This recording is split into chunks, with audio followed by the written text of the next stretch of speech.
Chapter 22 Collecting Pebbles on the Seashore of Life. The Buddha said, I consider the dignities of kings and lords as a particle of dust that floats in the sunbeam. I consider the treasure of precious metals and stones as bricks and pebbles. I consider the gaudy dress of silks and brocades as a worn-out rag. I consider this universe as small as the holila fruit. I consider the lake of Anavatapat as a drop of oil with which one smears the feet. I consider the various methods of salvation taught by the Buddhas as a treasure created by the imagination. I consider the transcendental doctrine of Buddhism as a precious metal or priceless fabric seen in a dream. I consider the teaching of Buddhas as a sky flower before my eyes. I consider nirvana as awakening from a daydream or nightmare. I consider the struggle between heterodox and orthodox as the antics of the six mythical dragons.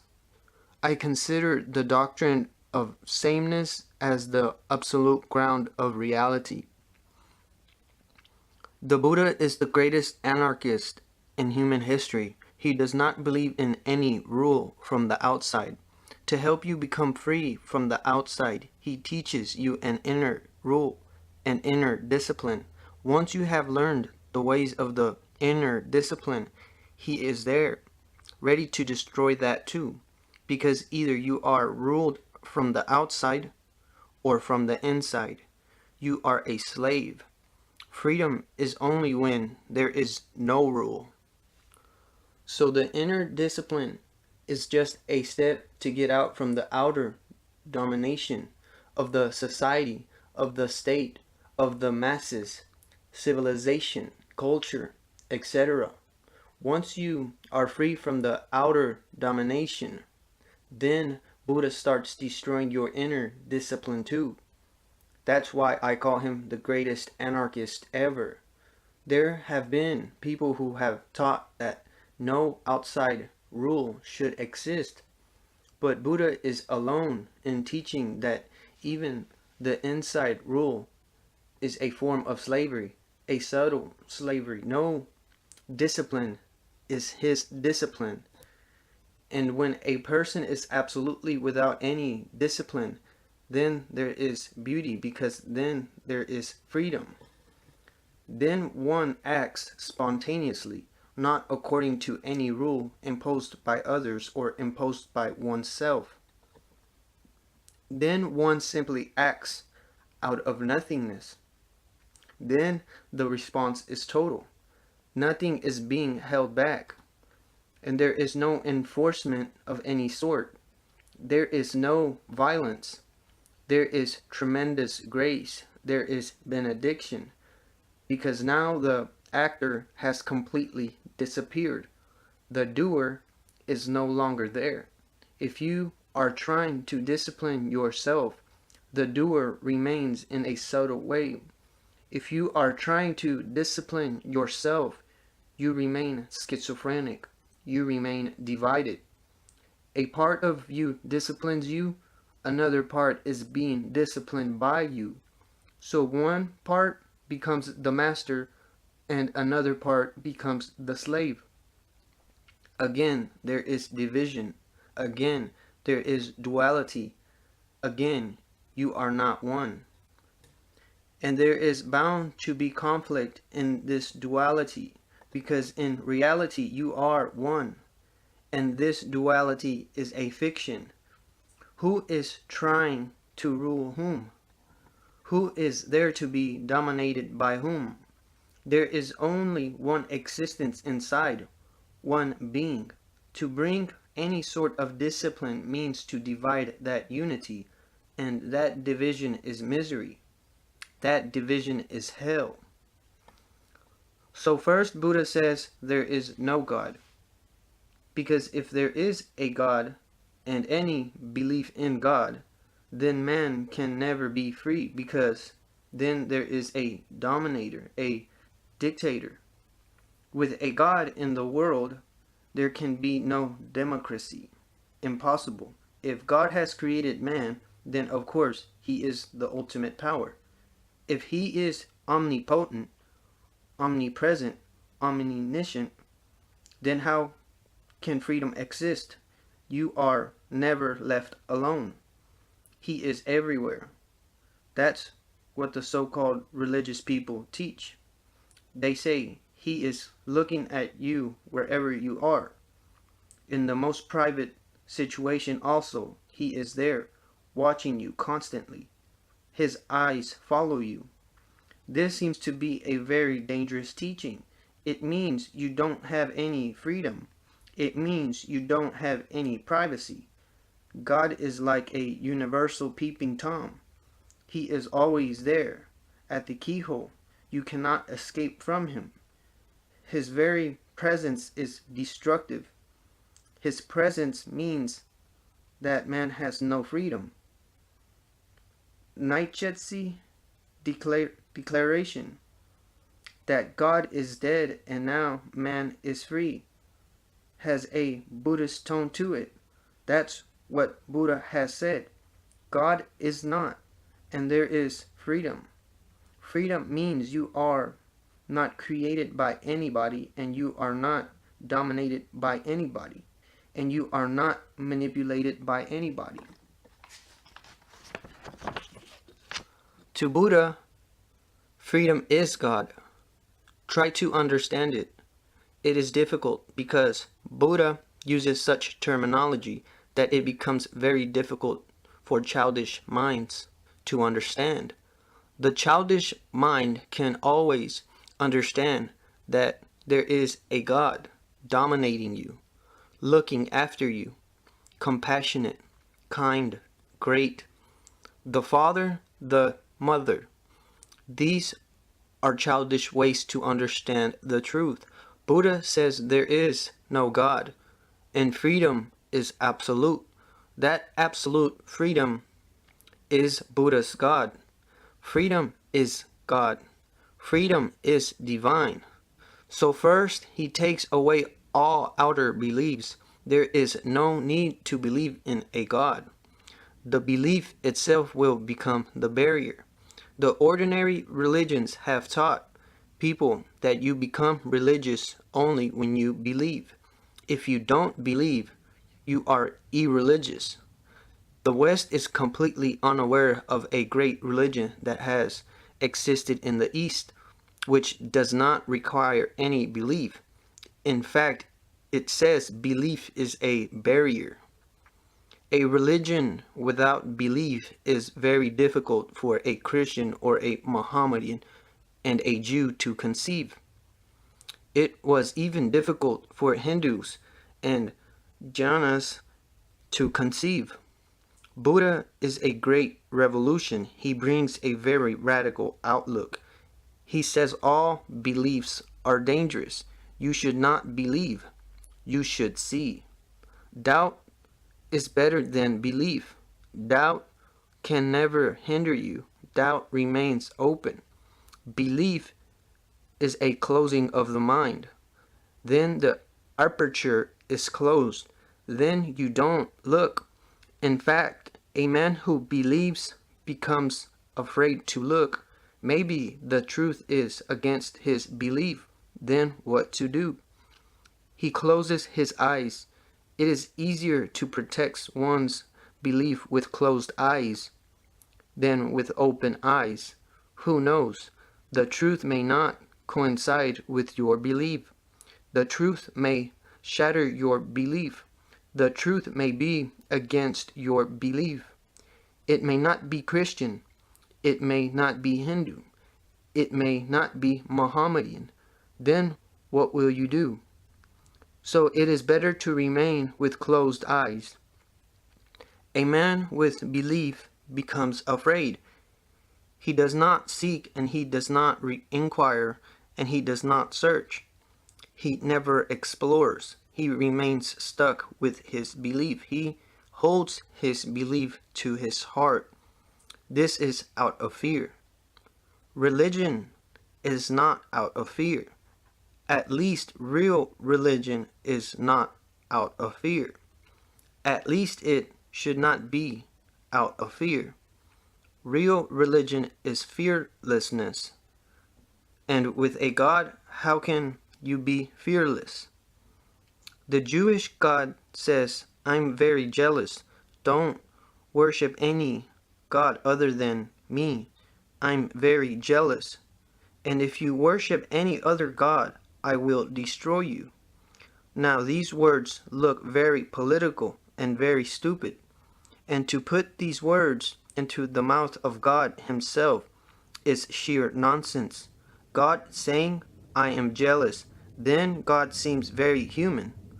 Even below human, because there have existed human beings who are not jealous. A Buddha has existed who is not jealous. Buddha seems to be in a better state of consciousness than the Jewish God. Jealous, forbidding his followers to worship anybody else, because I am jealous and I will destroy you. What the Jewish God says is simply unbelievable. He says, if you commit something against me, for 10 generations I will torture you. Not only you, 10 generations of your children will be tortured. And if you worship me, for 100 generations, the rewards will be coming to you. Now, what type of God is this? Your child has not done anything. You commit some crime, you disobey God, and for generations your children will suffer. And for 100 generations your children will get the reward if you have done something good. This something good means in Jewish terms that you have obeyed the omnipotent God. If you disobey him, it is sin. If you obey, it is virtue. There seems to be no real value. God may be saying something absurd, but if you obey, it is virtue, and if you disobey, it is sin. And this treat for 10 generations I will take revenge, and this bribery that for 100 generations I will reward you. Look at what type of mind has worked out this concept of God. It cannot be very divine. It is not divine at all. It is, in fact, subhuman. Buddha says, there is no God. Don't be afraid. To make man fearless, Buddha says there is no God. And to make man an explorer of truth, he says there is no need for any belief. Belief is not a requirement. It is an obstacle. Be open, explore, doubt, think, meditate, experiment. And when a mind comes to experience truth without any belief, the mind itself becomes true, because then there is a communion between truth and the mind. Be fearless. There is no need for anybody to dominate you. Freedom is your very substratum. First, Buddha drops outer beliefs in God, in hell, in heaven, because your hell and heaven are just your projections. If you knew all about the different hells and heavens, you would understand. The Tibetan's hell does not have fire in it, because the Tibetan's hell has to be more cold, more ice. They knew. They suffer from cold, so hell has no fire at all. Of course, the Hindu's hell has fire. They suffer from heat. The Hindu's concept of heaven is almost of an air-conditioned heaven. The sun is never hot, and cool breezes are always blowing, and shady trees and the flowers are like diamonds. Everything is cool. Of course, a hot country suffering for centuries from heat, they have their dreams. But these things are your projections. There are as many hells in the world and as many heavens as there are climates, because it will depend on the experience of your own climate. For a Tibetan, fire in hell will look almost like a heavenly gift. No fire has no place in it in the Tibetan hell. It is absolutely cold. You will be frozen to death by coldness. Fire exists in heaven. There, everything is warm. Now, what do these concepts show? They show your mind. They don't show anything about heaven or hell. Man continues in his dreams, in his projections. If you die, you may be dying as far as your body is concerned, but your mind continues. In fact, the Buddhist approach is that the idea of heaven and hell has arisen because during his whole life a man projects, thinks about the afterlife, and if he has been committing many crimes and sins, he feels guilty. He feels that he is going to hell. He becomes very afraid. By the time he's dying, the fear arises. Now there is no time left to put things right. Now he is going into hell, and he has an idea of hell, of what hell is. So when a person dies, when he is free from the body, the projections become very real. He starts dreaming. So when a Hindu dies, certainly he dreams after death. Immediately he dreams either of heaven or hell. It depends. If he was a good man, virtuous, a worshipper, then of course he is very self-confident. When he dies, he knows that he is going to heaven. Immediately after death, the mind starts dreaming. The time between one death and another birth is used in dreaming. You live in a dream world exactly as you live in the night. What happens when your body relaxes and you go to sleep? You start dreaming. You forget your body in your sleep. Sleep is a tiny death, a mini death.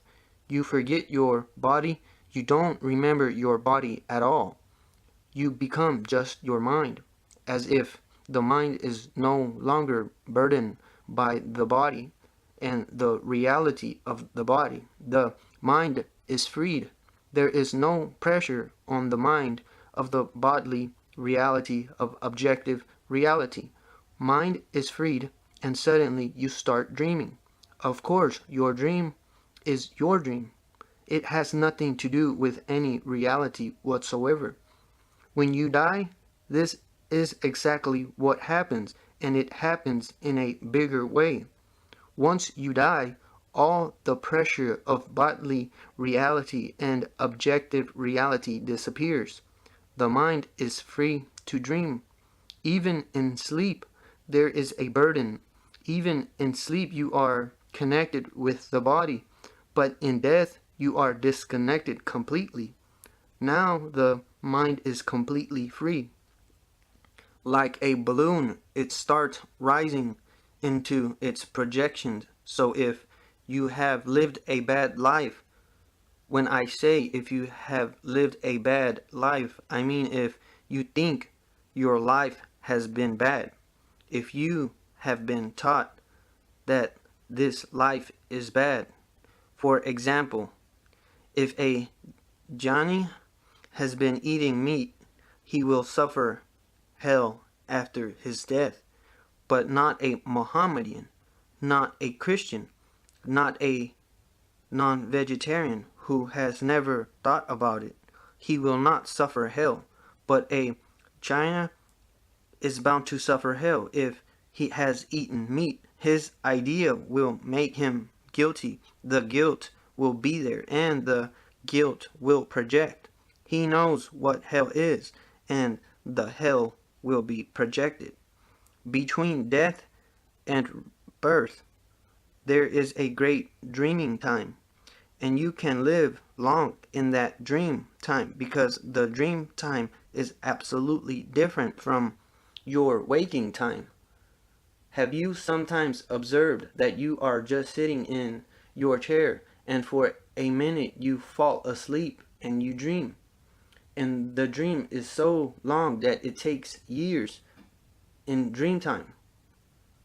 Then suddenly you are awake and you look at the clock and only 1 minute has passed. Now you are puzzled. How in 1 minute's dream could you see a projection of many years? You were a child, then you became young, and then you went to the college and the university, and you fell in love, and you were married, and you were just coming out of the church, and the dream is broken. There is such an expanse of many years. How has it happened in a single minute?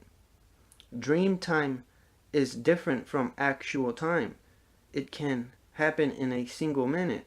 So maybe between death and birth, there are only a few minutes, or a few days at the most, or a few hours. But they will look very long. You can dream infinite dreams. You can dream of hell. You can dream of heaven. But you continue. Your hell is your hell. Your heaven is your heaven. It is your projection. It is your personality projected in dreams. These are not realities. Buddha is tremendously existential. He is the first religious man who has said that there is no heaven and no hell. It is just in the dreams of humanity that heaven and hell exist. If you have stopped dreaming while alive, then there is no heaven and no hell. In fact, there is no sin and no virtue. He is the greatest iconolist, the idol breaker. He takes everything away from you because he knows that unless everything is taken away, the mind continues. Mind needs props. If all the props are taken away, the mind collapses, and in that collapse, reality arises in its true color, in its true tone. The reality is only when the mind is not. Mind is a distorting faculty. Now these are the last sutras of tremendous import. Each sentence is like a sword, and it cuts the roots of the mind. And when it comes to cutting the roots of the mind, Buddha excludes nobody, not even himself. That's his authenticity. It is not that he is against other philosophies. He is against philosophy as such, against his own philosophy too. That's the authenticity of the master. It is very easy to be against others' philosophies, but to be against one's own philosophy means the man has no philosophy of his own. He is simply asserting a truth, that philosophy is not the door to reality. He is against all methods, including his own. You will be surprised, then why does he use methods? The methods are to be used only because of you, because you are not ready to take the jump. The jump is too big, and you take it in small doses. Hence, he has to invent methods. The same is true about me. I would like you to take the quantum jump without any methods, but you cannot take it. The abyss looks too big and fear possesses you. So I have to make small steps for you. Slowly, slowly, I persuade you. The more you become ready, the more I push you into no method, into no mind, into no religion. The essential religion is no religion, and the greatest method is no method. And to come to a state of no mind is to come to awareness. Buddha has to talk to many categories of people, but these sutras are for those disciples who have come of age, who have become mature. It happened once. I was chatting with Mullah Nasruddin, who was an avid fisherman. I told him, I noticed, Nasruddin, that when you tell about the fish you caught, you vary the size of it for different listeners.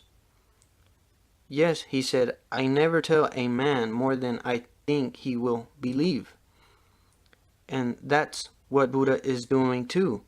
If you have come to him with a childish mind, he will give you some toys to play with. If you have come with a little better, a little more grown-up mind, a little more mature, he will not give you those toys. And if you are really mature enough to listen to truth unafraid, then these sutras. Today's sutras are the last.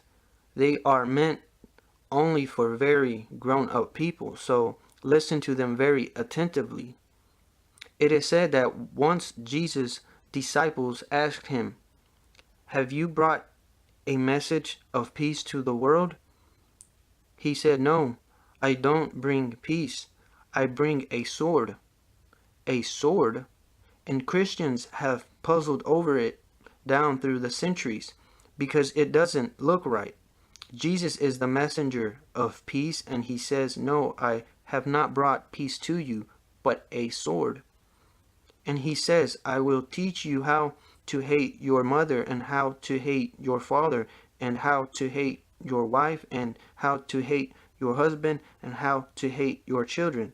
And unless you are ready to hate your father and your mother, you cannot follow me. Now, these words coming from Jesus, who says God is love, look very contradictory, very inconsistent. It is difficult to sort out what he means, and it has been difficult for Christians. They avoid these sentences. But if you understand the Sutra of Buddha, you will be able to understand Jesus too. By sword, he means that each master brings a sword into the world to cut the roots of the mind. When he says, unless you hate your father and your mother and your family, you cannot follow me. What is he saying? He is saying that unless you drop the mind that has been given to you by your mother, by your father, by your family, unless you drop your past, unless you forget completely what the society has given to you, the idea of good, the idea of evil, unless you drop the whole conditioning that society has given to you, you cannot follow me. These sutras are like swords. They cut, and they cut totally. Buddha is very hard because he has great compassion. He will not allow any loophole from where you can find your slavery again. So first, drop all outer discipline, and then drop the inner discipline too. In that undisciplined state is freedom, is nirvana, is moksha. And out of that freedom, whatsoever happens is virtue. Out of slavery, whatsoever happens is sin. The Buddha said, I consider the dignities of kings and lords as a particle of dust that floats in the sunbeam. He says all political power, all power as such, is stupid. Don't rush after it. Don't be ambitious, because all ambition collects dust and only dust. If you are not delusioned by dust, you will not be able to know what truth is. A man obsessed with ambition is not capable of knowing truth at all. Eyes full of ambition never see what is. They only see what they want to see. The ambitious mind is the wrong mind. The non-ambitious mind is the right mind. To be non-ambitious, what does it mean? It means that you are not hankering for the future, that you are not hankering for the next moment. You are not hoping for the next moment. You have abandoned hope. You live in this moment. You don't have any future. The present is all that is. A non-ambitious mind becomes still, and that stillness comes of its own accord. Not that you still yourself. A non-ambitious mind is still. There is nowhere to go, nothing to hanker after. Then reality is available. For an ambitious mind, reality is not available, because reality is available only in the present, and the ambitious mind is always somewhere else, always somewhere else. The ambitious mind is never content. Discontentedness is its very base. Buddha says, "For what are you desiring? Desiring for kingdoms? You want to become great kings and dignitaries? I consider the dignities of kings and lords as a particle of dust that floats in the sunbeam." Why does he say that floats in the sunbeam? Have you seen sometimes a sunbeam enters through the roof? The whole room is dim and dark, and just one beam of sun enters into the room. Then you can see dust floating, dust particles floating in it. They shine. They look like diamonds. They are ordinary dust. If the sunbeam were not there, you would not even see them. But in a sunbeam, they look like diamonds. They shine. They become radiant. Buddha is saying that when you project an ambition, when the sunbeam of ambition is there, dust particles look very precious. They are not precious in themselves, and he should know he was born a king, and then he left those palaces. The day his ambition dropped, suddenly the sunbeam disappeared, and he saw only dust and dust. The night he left his palace and his kingdom and his newly born child, the charioteer took him out of the kingdom, not knowing where he was going, and the charioteer was not supposed to ask. But when Buddha got out of the chariot and told the charioteer, "Now you take my clothes back and please give your dirty clothes to me," the charioteer could not understand what he meant. He said, "What are you doing? Have you gone crazy?" He was an old man, the age of Buddha's father, and he said, "I have watched you and I have loved you from your very childhood. What are you doing? I am just like your father. Tell me, what is your agony? Why are you leaving these beautiful palaces, this kingdom? You are the happiest man in the kingdom. Where are you going?" And Buddha said, "I look at those palaces and they are on fire. Everything is burning. The whole world is burning, and I want to move into a cool shade." The charioteer, of course, was not able to understand what he was saying. He said, "What are you talking about? I don't see any fire anywhere. What are you talking about?" And Buddha said, "You may not understand, but I have seen the fire. Everything is on fire. Everything is burning because everything is moving towards death." Just the day before, he had gone to the town, his capital town, to inaugurate a youth festival, and on the road he had come across a dead body. He had not seen a dead body up to that moment. He asked, "What has happened to this man?" The story is beautiful. The story is told in an Eastern way, in a mythological way. The story says that the charioteer was prohibited by Buddha's father ever to talk about death and ever to answer such questions, because the father had been forewarned when the Buddha was born that if he had ever came to know about death, he would renounce the world.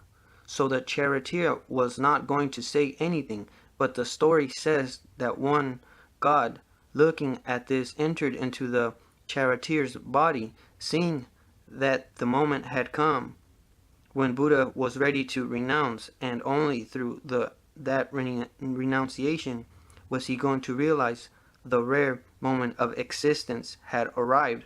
The gods helped. They forced the charioteer to say the truth. The charioteer said, "The man is dead, sir." And Buddha asked, "Is this going to happen to me too?" And the charioteer had to say, because the gods were forcing him, "Yes, this is going to happen to you too, sir."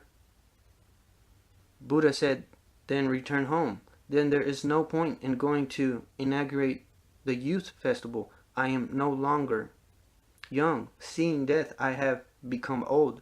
Seeing death, I have died." A great glimpse, a great insight happened, and Buddha said the next day, "The whole world is on fire. I have seen death, and when death is coming, then what is the point? I would like to find something which is beyond death. I consider the dignities of kings and lords as a particle of dust that floats in the sunbeam. But we don't see death. Our ambition prevents us from seeing it. Even if death came right in front of you, you would not be able to see it because your ambition would function as a barrier. It won't allow you to see. It is like a blindfold. I have heard a rich manufacturer from New York suffered a nervous breakdown. "You must have a rest," advised his doctor. "Go to Florida. Lie around under the sun. Go swimming. You will be better in a month." The businessman followed the doctor's advice and went to Miami, got into his swimming shorts and strolled the warm sandy beach. Then the water was too much to resist and he went for a dip. But he had overestimated all the years he had gone without exercise, and before he realized it, he was over his depth and could not swim back. "Help, help," yelled the businessman. "Save me, I'm drowning." An alert lifeguard heard the cry, dived into the water, and towed him to safety. The manufacturer's wife came running to the scene on the beach. Arriving. "Baby, are you all right? Speak to me." "I'm all right," wheezed Irving, dripping water, "but I've got to ask you something in private." "Please, bend down." The worried wife stooped over. "Yes, Irving, what is it that you want to ask me?" "Tell me, how much do I tip for a thing like this?"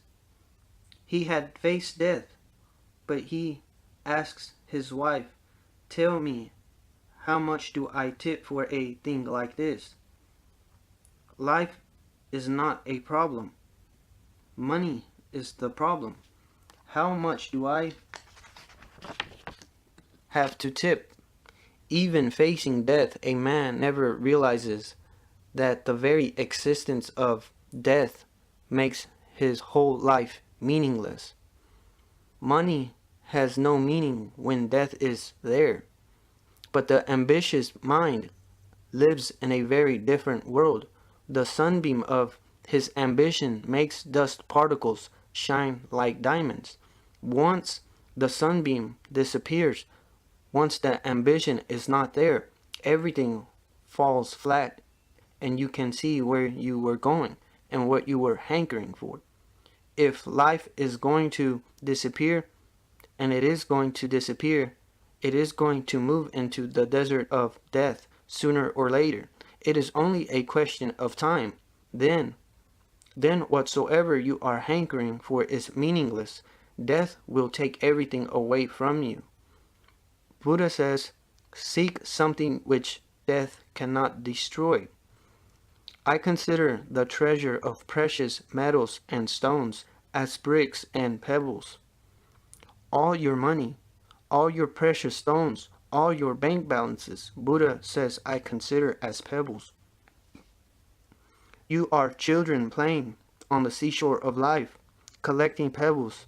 colored, of course. They look beautiful, of course, but they are pebbles on the seashore of no significance. And while you are collecting them, life is rushing out of your hands, slipping by. You are taking a great risk. This opportunity is not to be destroyed in only collecting pebbles. A man who took his two little girls to the amusement park noticed that Mullah Nasruddin kept riding the merry-go-round all afternoon. Once, when the merry-go-round stopped, the mullah rushed off, took a drink of water, and headed back again. As he passed near the girls, their father said to him, "Mullah, you certainly do like to ride on the merry-go-round, don't you?" "No, I don't. Rather, I hate it. Absolutely. I hate it absolutely, and I am feeling very sick because of it," said Nasruddin. "But the fellow who owns this thing owns me $100, and taking it out in trade is the only way I will ever collect from him." Money seems to be the greatest obsession in the world. Money seems to be the greatest madness in the world. We go on selling our lives and collecting pebbles. We call it money. One day we simply disappear and the money is left behind. And the life that you wasted in collecting that money could have been used in a more creative way. It could have become a song, a dance. It could have become a prayer, a meditation. It could have become a realization of truth, freedom. But you missed. Buddha says, "I consider the gaudy dress of silks and brocades as a worn-out rag. All that you go on desiring seems foolish. There are people who live only to eat. There are people who live only to dress.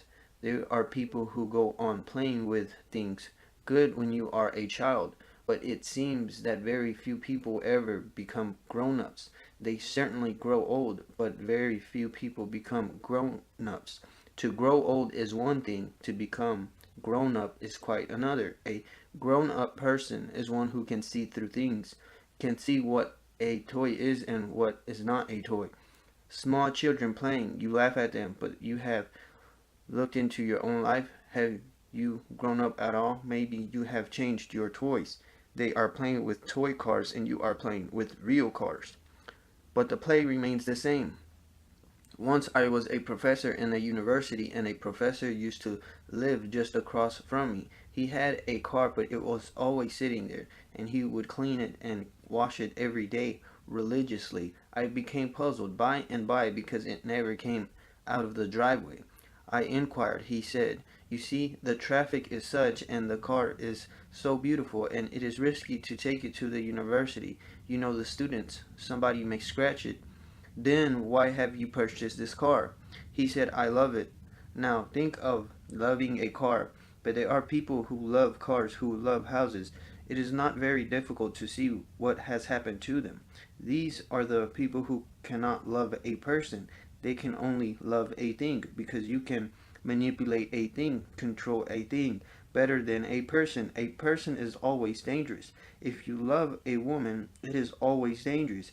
If you love a man, it is always dangerous, because a man or a woman is a freedom, intrinsic freedom. You cannot totally control them. Man has tried in every way to create marriage and laws and this and that, and create respectability around it, and punishment and rewards and everything, just to make one thing certain, that the woman is no longer a freedom, that the man is no longer a freedom. When a man is a husband, he is no longer a person, and when a woman is a wife, she is no longer a person. The freedom has been killed. Now a husband is a thing and a wife is a thing. They can be controlled more easily. If the wife does something, you can go to the court and the magistrate will help you. The police will help you to force the wife back into her thinghood. People love things and people are afraid of persons. Then people go to absurd limits. Now a car has a utility. Certainly it has a utility. But to be in romantic love with a car is absurd, and this was romance. I would see that man washing it every day for half an hour, completely absorbed, and the car was never used. He went to the university on a bike and the car went on sitting there. But he felt very happy that the car was there. He looked at the car as if he were looking at his woman. He touched the car as if he were touching a human body. I watched him. His eyes would suddenly become aglow when he looked at his car. Something great happened around the car. It is absurd. Not only absurd, it is insane. I consider this universe as small as the Holila fruit. I consider the lake of Anavatapata as a drop of oil with which one smears the feet. And Buddha says if you become aware, the whole universe looks very tiny, because awareness is bigger than the whole universe. Man is very tiny if you look at his body. Man is very foolish if you look at his mind. And man is tremendously vast if you look at his consciousness. Three things meet in man. The vast, the infinite lies in his consciousness, in his awareness. That's what you become aware of when you meditate. Boundaries recede and disappear. The body does not contain you. In fact, you contain the body. Ordinarily, you think I exist in the body. It is absolutely wrong. The body exists in you. You are vaster. You are bigger. Not only bigger than the body, you are bigger than this whole universe. It is awareness that holds all. But if you look at the body, you are very tiny. And then if you go on getting identified with your body, a great desire arises to be big. That's what politics is. That's what the desire and ambition for money is. That's what you try when you use beautiful clothes to exhibit yourself. You try to hide the body, your tininess, your smallness. You try to make it look beautiful. You try to make it precious. It is said that once Mullah Nasruddin was in his Turkish bath, and then came Tamerlane, the great murderer, and the great emperor, and the great conqueror. And only two persons were there, Mullah Nasruddin and Tamerlane. Tamerlane, as was his habit, asked Mullah Nasruddin, I have heard that you were a very wise man. How much do you think is my cost, my price? Of course, he must have been hoping that he would say, you are priceless, sir. The whole universe is nothing before you. But Nasruddin looked at him, brooded over it, and said, 60 rupees. Tamerlane was very angry, and he said, what do you mean, 60 rupees? Even this towel I am wearing is worth more than 60 rupees. Nasruddin said, that's why I said 60 rupees. I am not counting you. You are nothing. Only this towel. That's why I say 60 rupees. If you are identified with the body, of course, your value is not much, cannot be much. How much value do you think you can get out of your body if you go and sell it? If you ask the scientists, they say somewhere near around 5 rupees, not even 60 rupees, somewhere near to 5 rupees. There is a certain amount of aluminum and iron and phosphorus and things like that. If they are all collected and sold in the market, they will cost about 5 rupees. And that's only true because the cost of things has gone so high. And in the first place, nobody would be ready to purchase your body. Immediately, the moment you die, everybody is ready to dispose of you in some way or other. Just finish it now. It is said about the great emperor Akbar that he used to go to see a Sufi mystic, Farid, and he used to touch his feet. Now, Akbar's court people became a little jealous. Akbar, the great emperor, touching the feet of a poor beggar. And they told Akbar one day, this doesn't look good. It is humiliating. You need not touch that beggar's feet. Your head is an emperor's head, and you put your head on his feet. Akbar said, "You do one thing, take the head of a dead man and try to sell it." Because the emperor had said it, they had to try. Wherever they went with the head, people chased them out. They said, "Have you gone crazy? Get out of here. The head is stinking, and who wants it? Get out." They tried in all the shops in every market in Delhi, and from everywhere they were thrown out. They came back and they said nobody is ready to purchase it. Not only that, people don't even listen. They simply say, "Get out of here. Have you gone mad? What will we do with a human head?" Akbar said, "Then what do you think? My head is just a human head. One day you will not even get any price for it. So if I put this useless head at the feet of Farid, why do you think it is humiliating?" It is said that once a great Sufi mystic was caught by a few people who wanted to sell him in a slave market. He was a very young, healthy man, radiant. So the kidnappers were very happy. They were going to get a good price. They took him and he said to them, "I know what you are going to sell me, but let me tell you one thing. If you listen to me, you can get the highest price possible. I know my price. You don't know. So whenever you are ready to sell, just ask me, is it the right price?"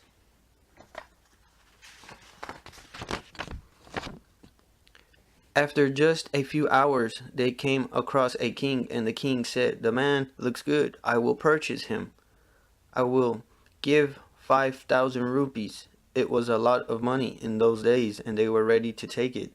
But the mystic said, "Wait, this is nothing. Let the right purchaser come, and I will tell you. Don't be fools." So they refused. A rich man came, and he offered 10,000 rupees. Now, they were ready. They were not even going to ask, but the mystic said, "Wait, are you a fool? Have you not seen? The price is double now. Just wait." And then came another rich man, and he offered 15,000 rupees. By now those people had become aware that he was right. "We have a very precious man." And this continued the whole day.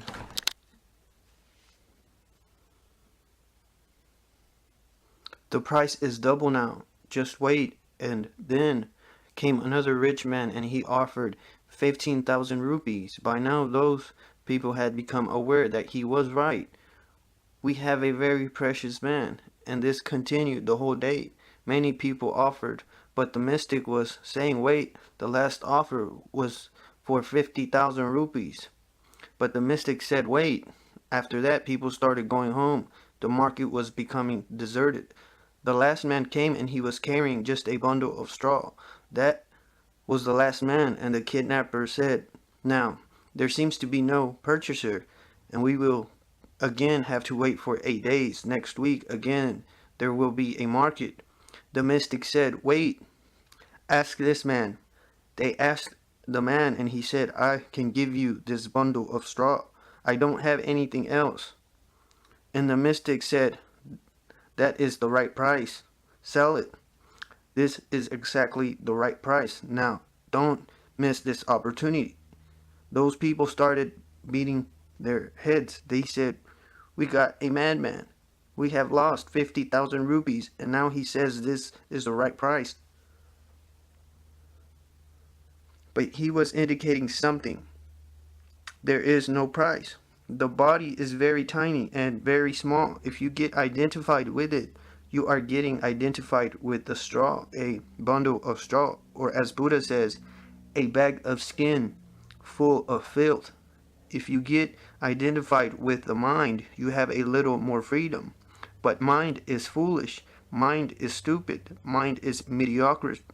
It does not know anything about truth. It simply goes on inferring about truth, guessing. Mind is guesswork.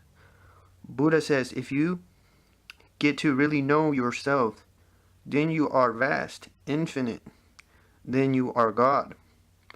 I consider this universe as small as the Holila fruit.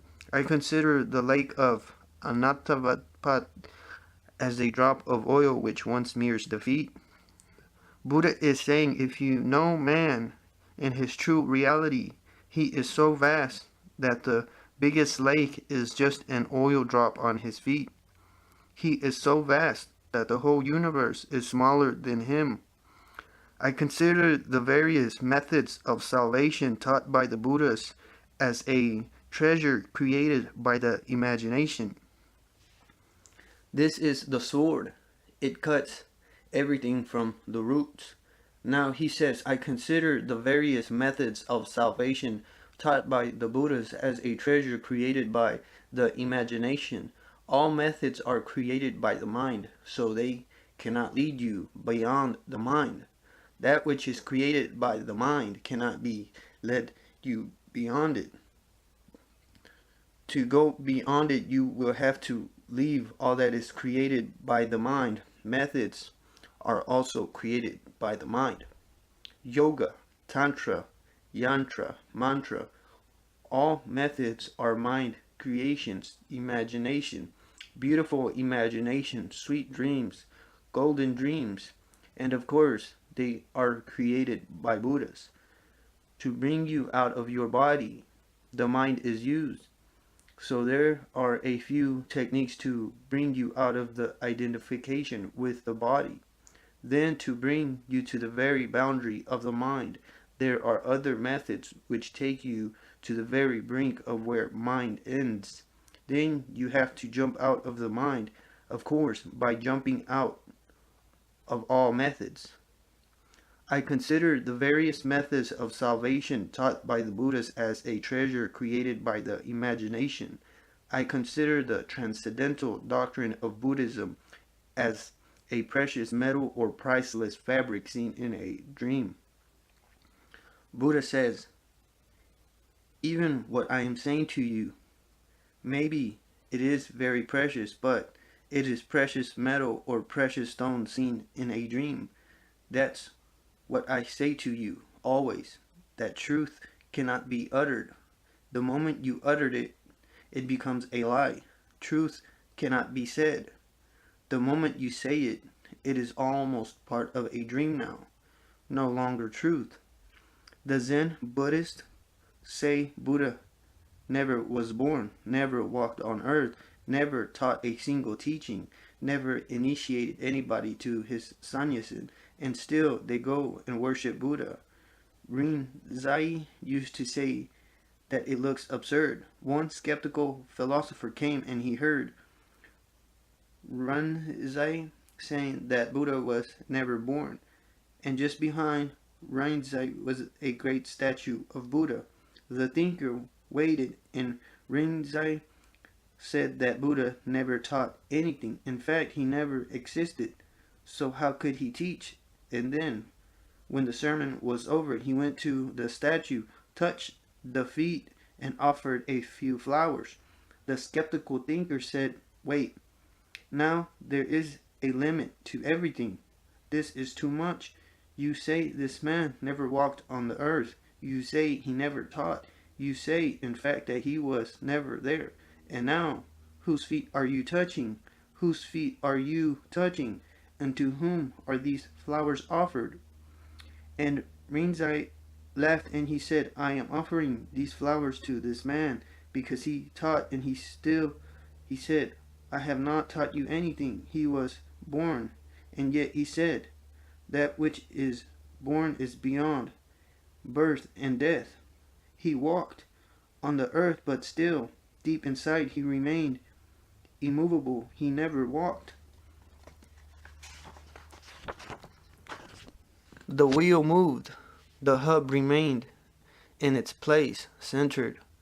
Buddha's teaching is tremendously contradictory.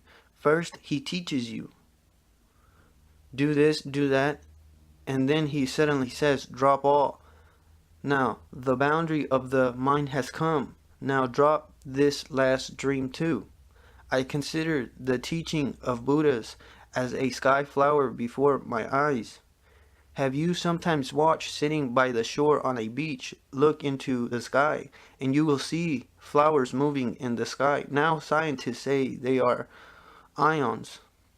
Or if you ask Wilhelm Rich, he says that they are particles of orgone energy. If you ask the eye specialist, they say that there is nothing, just the movement inside your eye nerves creates a fallacy of something in the sky.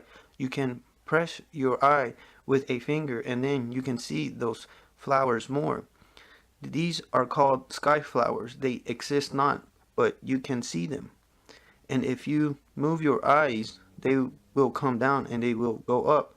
You can play with them like a yo-yo, but they are not existential. Buddha says, I consider the teaching of Buddhas as a sky flower before my eyes. All teaching is meaningless. Truth cannot be taught. It can only be caught. There is no way to teach it. By teaching, you can transfer words, doctrines, beliefs. Truth is never transferred that way. But being with a Buddha, you can catch it. It is infectious. Hence the value of satsang. Being with a Buddha, being with a master, being with one who has become enlightened. What does it mean to become enlightened? Buddha says it simply means I consider nirvana as wakening from a daydream or nightmare. He says you are living in a dream, the dream of ambition, desire, 1,001 types of greed, anger, lust, passion. You live in a dream. Nirvana, enlightenment, is nothing but coming out of the dream, just becoming awake. There is nothing occult in it, nothing esoteric in it. Buddha has no esoterics in his teachings. He is very simple. He says, this is all. The man who lives in the world, the worldly man, the samsaric man, is in a dream. That's all. And the Buddha is one who has come out of the dream. The difference is not in their consciousness. The difference is only that the worldly man has something more than Buddha. Buddha has only awareness, and the worldly man has something more than the Buddha. Buddha has only awareness, and the worldly man has awareness plus dreams. Because of those dreams, the awareness becomes clouded, as if the sun is clouded and you cannot see. Clouds disappear and the sun is there. But as far as the inner light is concerned, there is no difference between a Buddha and an ignorant man. They are made of same stuff. I consider the struggle between heterodox and orthodox as the antics of the 6 mythical dragons. And Buddha says it is all nonsense. The traditional and the anti-traditional, the orthodox and the heterodox, the theist and the atheist, and the 1,001 types of philosophies and systems fighting with each other, arguing, proving, disproving. He says it is just a game, a mind game, mythological. It has no significance. Don't be too much entangled with theories and doctrines. They are part of the dream. Get out of the dreaming state. Become more aware. I consider the doctrine of sameness as the absolute ground of reality. This is his ultimate assertion. Meditate over it. I consider the doctrine of sameness as the absolute ground of reality. Buddha says things are not different. They are the same. They only look different. They only appear different. The tree there and the rock and you and the animals and the stars are not different. At the innermost core, reality is one and the same. Substance is one and the same. There are no distinctions. Distinctions are dreams. Physicists call that one reality electricity or energy. Materialists, Marxists, communists call that reality matter. Idealists call that reality mind. Yogis call that reality consciousness. Buddha calls that reality nothingness. Now, this word nothingness is very important. Nothingness means no thingness. No thing is. All things are just forms, dreams. We are different only in form, and forms are just dreams. It is as if out of gold you can make many sorts of ornaments. Those forms, different ornaments, are just dreams because the gold is the reality. Behind all the forms is gold. Behind all the forms is one reality. Buddha says that sameness is the absolute ground of reality. If you go in, you leave the form. First, you leave the form of the body. Have you observed it? These sayings can be understood only if you have certain insights of your own. Otherwise, it is impossible to understand them. When you are meditating, many times it happens that you forget your form, your body. You don't know who you are and how you look. You forget your face. In fact, in deep meditation, you completely become oblivious of your body. When you close your eyes, you are formless. Your mind also has form. You are a Hindu, Christian, Mohammedan, Jaina, Buddhist. Then you have a form of the mind. You think in terms of being a Christian. You have a certain identity. Dogma defies you. But if you go still deeper, mind also disappears. Then you are no longer a Christian. At the deepest core, you are neither a body nor a mind. Then what are you? Buddha says you are nothingness, no thingness. Now you are not a thing. Now you are universal. Now you are not confined in any idea. You are infinite. You are that which has always been there and will always remain. You are eternal.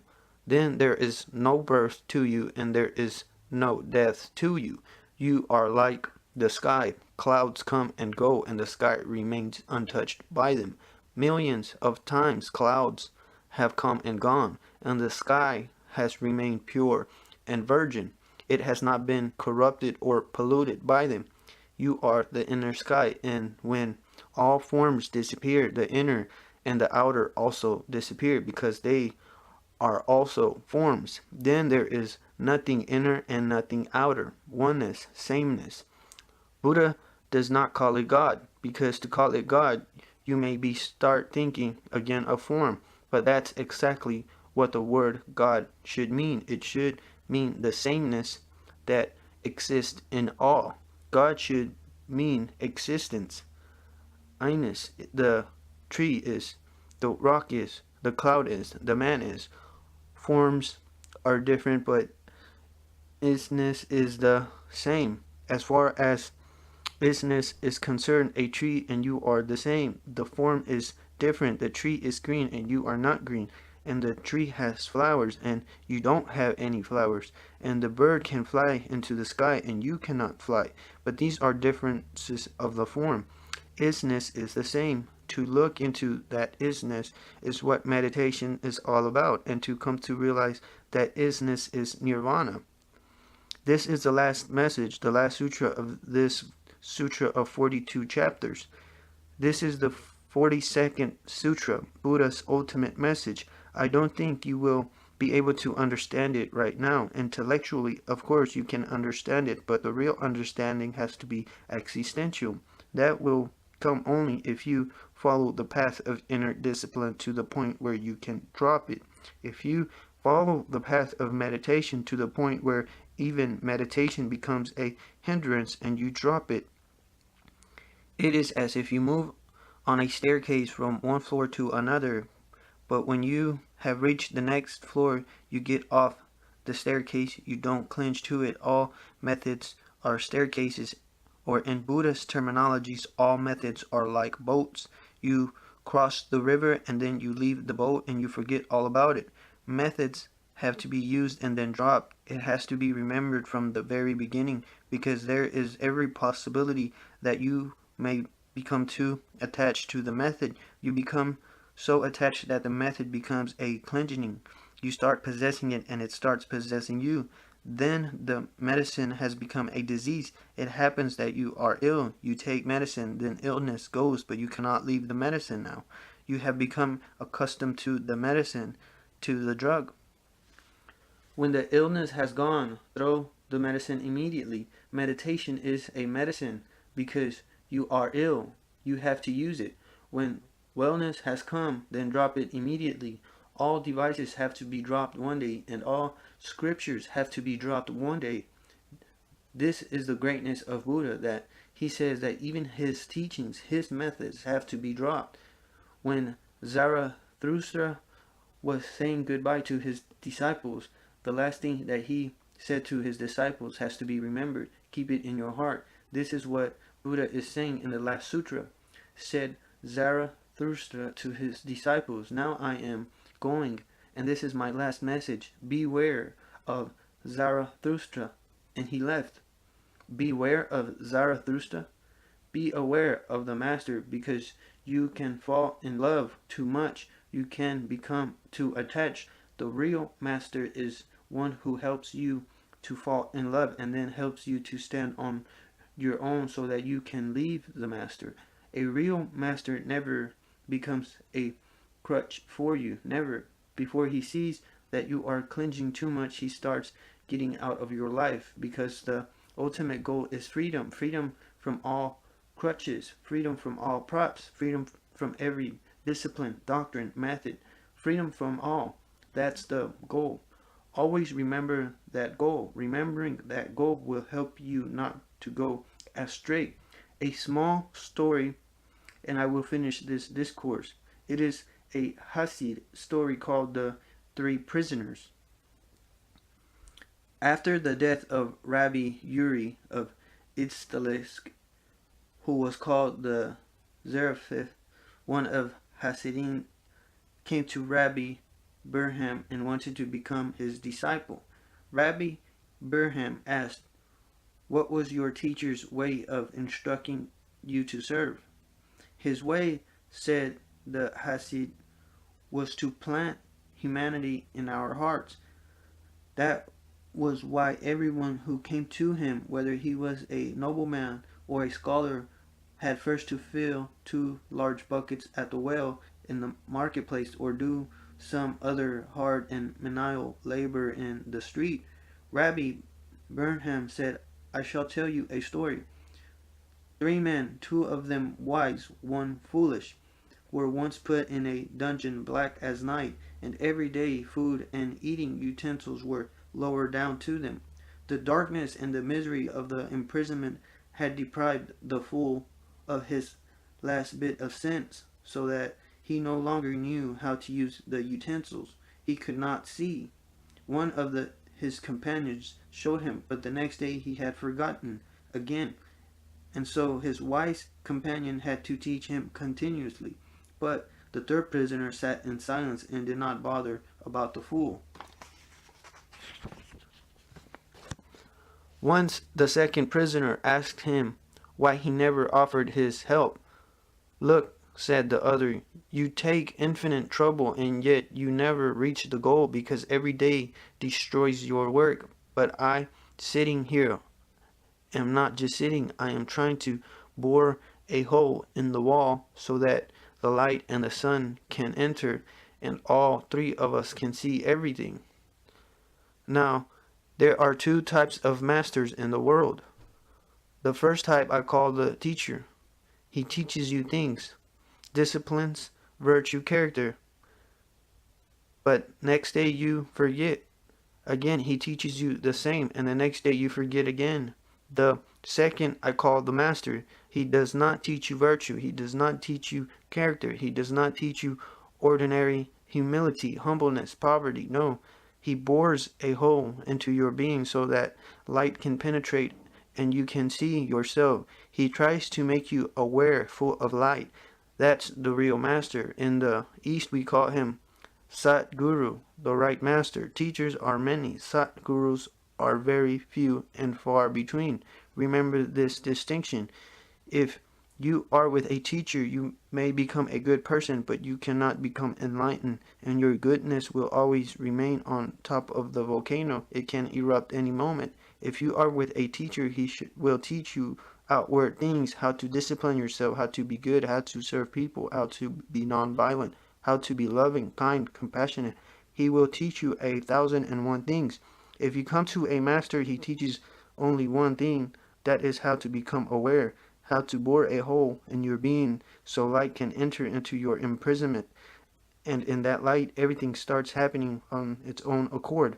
And when things start happening on their own accord, they have a beauty to them. Then there's great benediction. Enough for today.